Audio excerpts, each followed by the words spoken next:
The planning meeting provides the opportunity for the command and general staff, as well as agency officials and other key personnel, to hear the complete plan for the next operational period as proposed by the Operations Section Chief.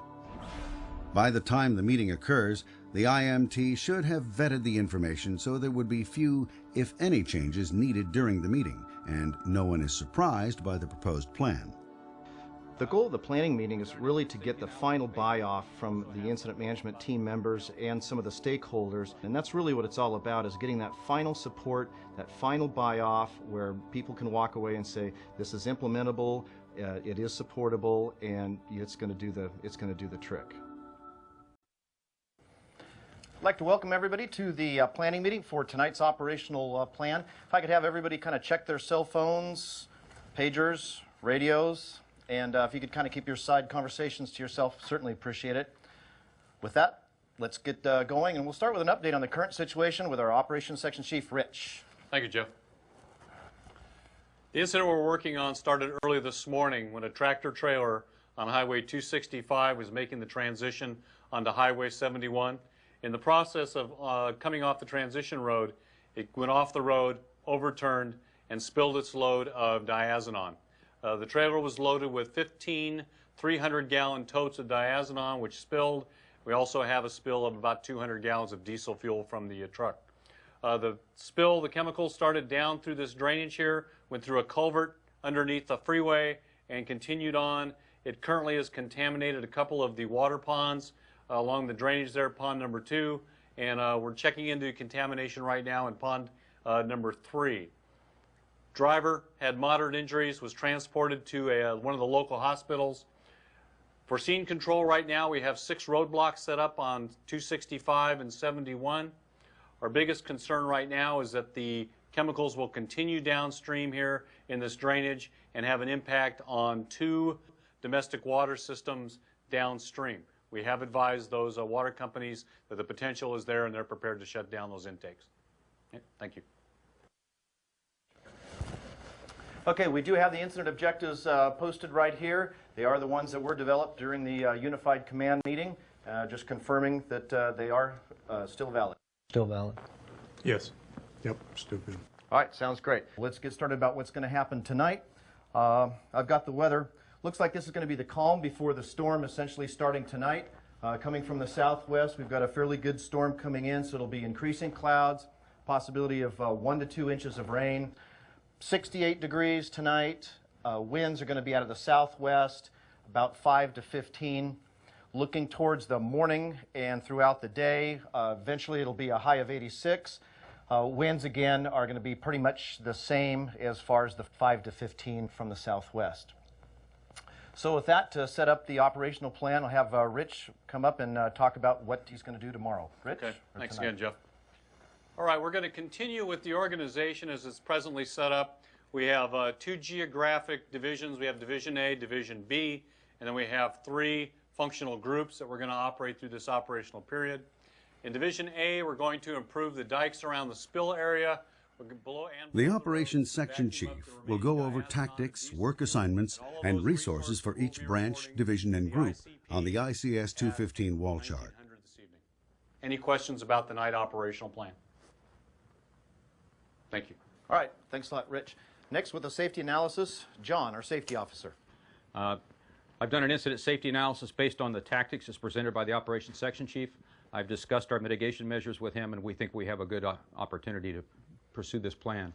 Our primary concern is that we are dealing with a moderately toxic organophosphate pesticide, diazinon. It is also a combustible liquid, so we need to make sure that everybody's in proper PPE for the activities that are being accomplished. In the event that we do have fire in the product, we need to make sure we use as little water as possible in suppression because the runoff is a greater concern than is the smoke. We're also going to have an issue with fatigue and dehydration with our folks working in PPE, so we need to make sure that those folks are properly hydrated. I've ordered 3 additional safety officers, assistant safety officers, 1 for Division Alpha, 1 for the decon group, and 1 for the treatment group. Any questions on the safety plan? Thank you. All right, thanks, John. Next, let's do some information sharing. Looks like logistics. Dale? Thanks, Jeff. I have a few things I need to cover. Food and drinks are on order along with tents for the responder rehab area. We'll get that set up as soon as possible when it comes in. So far, the Emergency Operations Center has been able to fill orders when placed.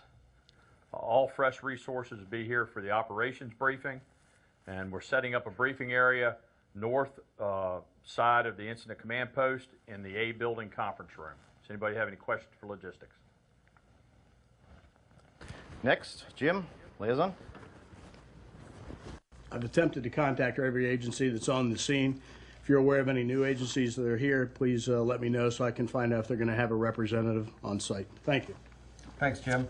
Next, information. Carol. The local MEC has decided to set up a joint information center, and they're almost set up and ready to go. There's a lot of media interest, so please be patient. We will be presenting the first press release to the IC for approval, and I will have a message written up to put in the IAP also. Thank you. All right, thanks, Carol. How about Bill, Finance? I don't have anything new, but we'll have a time unit leader and a cost unit leader here shortly so we can start tracking the expenditures. I do see that we do have a agency rep from the Department of Transportation. So, Steve. Thank you. We have a number of traffic control safety devices en route and in staging. When we're advised that you want to open the interstate, we'll be able to partially deploy those for opening the road. Excellent. Thank you. Okay, we've heard the plan and shared our information. So can we as a team support the plan, looking at logistics? Support plan. Liaison? Information? Yes. Finance, Bill? Yes. Okay. And of course, we need to have safety buy off. Support the plan. Excellent. Okay, it looks like that's a wrap then. I also see that we do have our agency administrators here, and I'd certainly like to give them an opportunity to say something if they have. So let's start with Lucia. Thanks, Jeff. I just wanted to add that the County Emergency Operations Center Director has briefed the State Department of Emergency Management, so they're aware of our situation. Thank you. Appreciate that. Joel? No comments. Thank you, Jeff. All right. Thank you. Okay, looking for concurrence from our Unified Command. Start with Ben. Yes, from the EPA's perspective, everything's looking pretty good. Our agency does have a representative en route to serve as a group supervisor, and they will be here in time for the ops briefing. Thanks, Ben. John? Yeah, I agree. I think we're right on track. As far as the state DEQ, very pleased with all the efforts for our actions so far. All right, thank you very much. Okay, Joe? From the Jefferson County standpoint, I certainly concur with the plan. It appears to be a good, solid plan that everybody supports, so I want to thank everybody for pulling this thing together in a short period of time. We're going to be in pretty good shape for this upcoming operational period.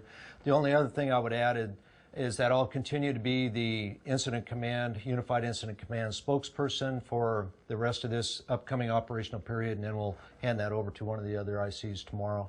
And that's all I've got. We can go ahead and get ready for the briefing. All right, thanks, Joe. Okay, need the IAP components in to me by 15:30 this afternoon to get ready for the 1800 operational briefing for tonight. And evidently logistics is building that north of our command post. So you'll be reporting out there to do the operational briefing. We also have a 2000 planning meeting that'll be back here to work on tomorrow's day operations. So with that, please go ahead and turn your cell phones and pagers back on and get those IAP parts in to help me out. Thank you.